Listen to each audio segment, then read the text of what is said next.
What's up, everybody? Welcome to the Red Cup Review. I'm your host, Rob Banks, and today we're looking at the Spider-Man 112 Collective Homecoming in his homemade suit.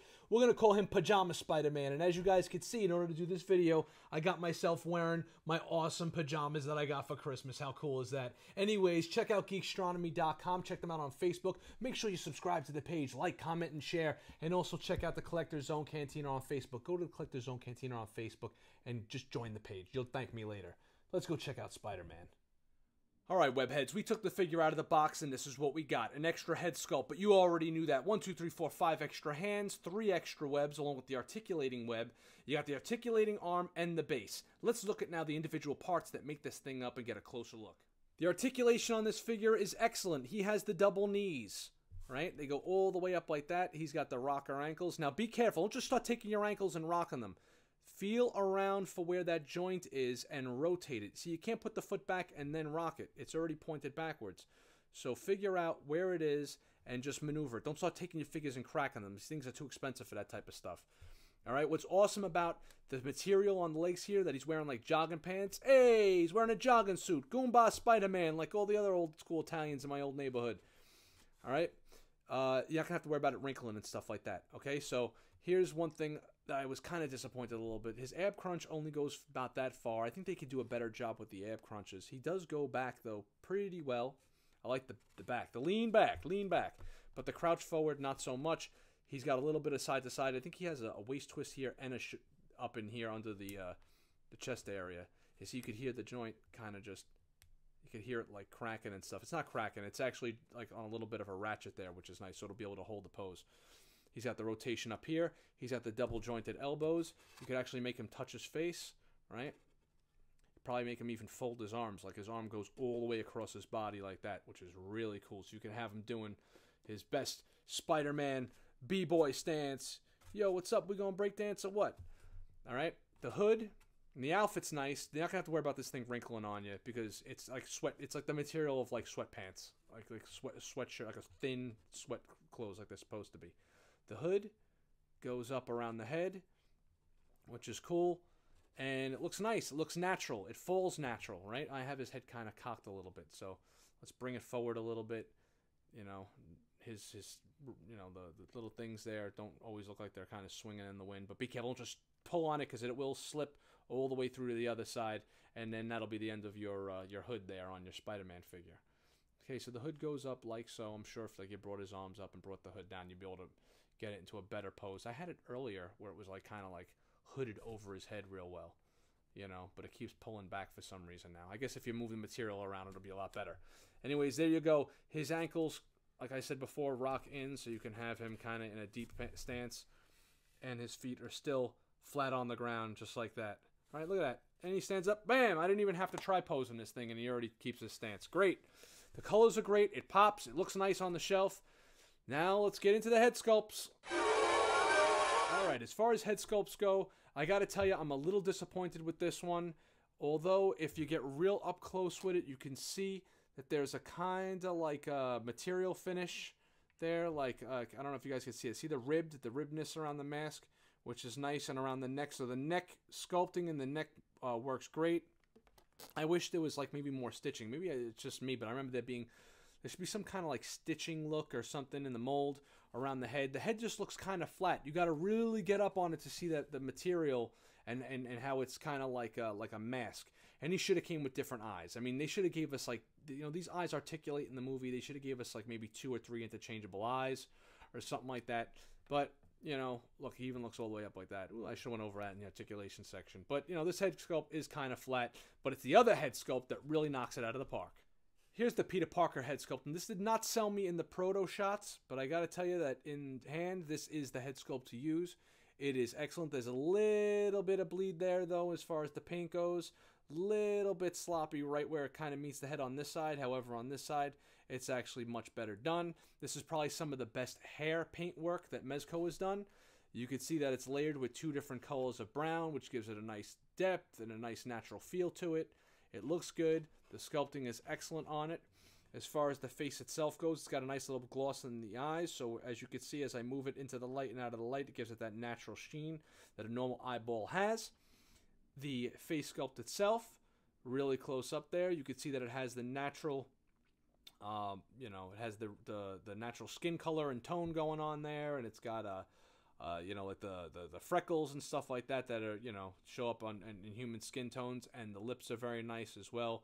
The lips are especially nicely done because they really work well with the rest of the head sculpt as far as paint work goes. All right, and you got the eyebrows, which look like individual, you know, brush strokes, which is very well done, Mezco. I got to tell you, this is the head sculpt I think you got to go with as far as having your Spider-Man out. You know, if you're gonna have your homemade Spider-Man, this is the head sculpt to use, in my opinion. I think it looks great, especially from afar is where it really shines. And here's something I wanted to show you guys, comparison-wise, okay? So you got two different, I'm going to show you the Tom Holland face. We're going to just compare him to Tom Holland himself here. Wow, stumbling over the words. Anyways, you see how Spider-Man, I'm trying to catch it just right for you guys. See how Tom Holland has a little bit of like, his cheeks kind of buckle out like where his teeth are. Like the way his skull is shaped, like over here and over here, you can see he has like kind of like a little bit of I don't know, like protruding, you know, around the lips area, and he has that in real life. So they actually got that part of the sculpt down as far as his likeness goes, and especially the way the light catches it in certain angles, it really looks like the actor. At least for a 6-inch figure, in my opinion. You know, hopefully with these comparison shots, you guys can see it as well. I think they did a nice job on the sculpt itself, nailing the likeness. Let's move on. To say that Spider-Man comes up a little light in accessories is the understatement of the year for Mezco. He comes with only 5 hands, along with the 2-fisted ones, so I guess 7 in all. He's got these 2 webs. One of them is a complete reuse. This one we're going to call the capture web. We'll focus on this for a second because the actual sculpt on this is really, really nice. I'm very happy with it. I like the whole, like, you know, little depth thing they got going on in there. However, they really need to start using some black wash on these things to really make the details pop on them, or at least a little bit of paint, because this is just a flat sculpt here. So although the sculpt is there and it's excellent, no paint, you know, so I can't really give it the super thumbs up that it deserves. And I gotta tell you, this time around I'm a little disappointed in the hands. You could barely make out the nails there, which is alright. I mean, I guess the paintwork on the hand is a little flat. There's no real sense of material on the actual hands themselves, as far as like the gloves would go that we've come to expect from Mezco. On the inside, this, like, again, the sculpt is there, but that's just flat black. See, I'm not really feeling the way that thumb looks. Then again, I'm not really going to be paying attention too much to the thumbs themselves. We'll see how these things look on the figure itself, but that's it. That's all he's got for accessories. Let's keep this moving. Check this out, fellas. Mezco found a way to up the detail in their figure and just make things that much better. You see how the web shooter kind of sits in there? Check this out. It kind of slides into that little slot right there this time around. So you take the web, you kind of slip it in there. All right, come on, get in there, right? Then you get the figure. You put it on the hand, right? Now check out this little attention to detail that they put in there. Check this out. You see that sculpted piece right there? That's the actual web shooter where the webs would actually shoot out of. So you can actually line it up and it looks more natural like this. You get the hand on there nice and tight and it just fits better. So it's a better way that they designed to have the webs on the figure itself. So I got to give it to them. Big thumbs up. Good attention to detail, fellas, and way to step up your game for your Spider-Man figures. Here's Spidey next to some of his Mezco counterparts. Obviously his comic book Spider-Man. He comes in at roughly, I want to say, a third of a head, like a third of a head size shorter than the comic book Spider-Man. And this is them standing as straight up as I could possibly get them. And obviously he's much shorter than Iron Man, which is great if you want to reenact any of those, hey, Mr. Stark moments. You know, so this is the teenage Spider-Man. This is a nice new teenage buck, I guess they're using, and I like it. I like it a lot. I think the other Spider-Man, I guess this is more of an adult Spider-Man, so that's fine. So as far as the kid Spider-Man goes, this is the buck to use, ladies and gentlemen. Let's see how he stacks up next to some of the other action figure line. Here he is next to the DC Universe Classics Batman figure, and next to a Marvel Select Venom. Venom is much, much bigger than him, as he should be. So there's an idea of what he would look like next to a DC figure. Not that you're going to put him there. And next to a Marvel Select Venom figure. I don't know the exact height on that. Let's take him out of the way. Now, let's say you want to pose him next to a Marvel Legend. Let's say you don't have a whole bunch of Mezcos in your collection, right? So you put him next to what I got here, you know, the Multiple Man. And I think this is like your average size Marvel Legend adult figure, right? He is about, you know, again, I want to say the head, he comes up about a third through the head there.